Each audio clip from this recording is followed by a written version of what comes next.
5 Points has the subtitle, Towards a Deeper Experience of God's Grace, which explains why I wrote this. I didn't write it, you can tell by the size of it, it's small, as a definitive defense of Calvinism or Reformed soteriology. I wrote it because in my experience, and the people of my church and hundreds of people that I've known over the years, to understand how God saves us gives us a deeper experience of God's grace.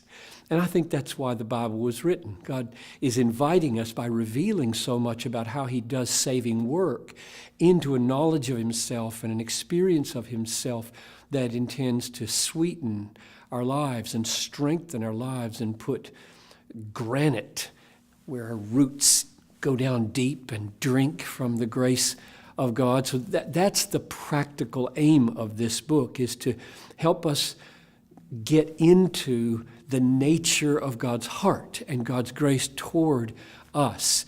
And that's why I think these doctrines called the 5 Points are there. And just in brief, it's depravity and how broken and dead and blind and deaf I am apart from God's grace.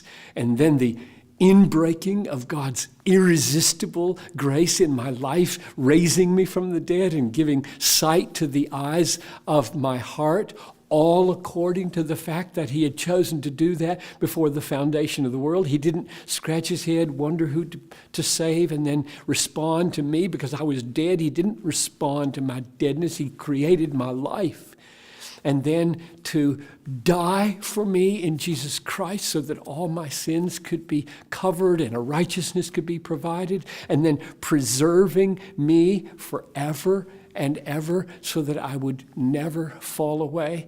These are glorious things that take me down into the depths of God's grace and help me feel loved by God so that I can then be freed to love others and thus display the glory of my Father in heaven. That's what we want to happen in the reading of this book.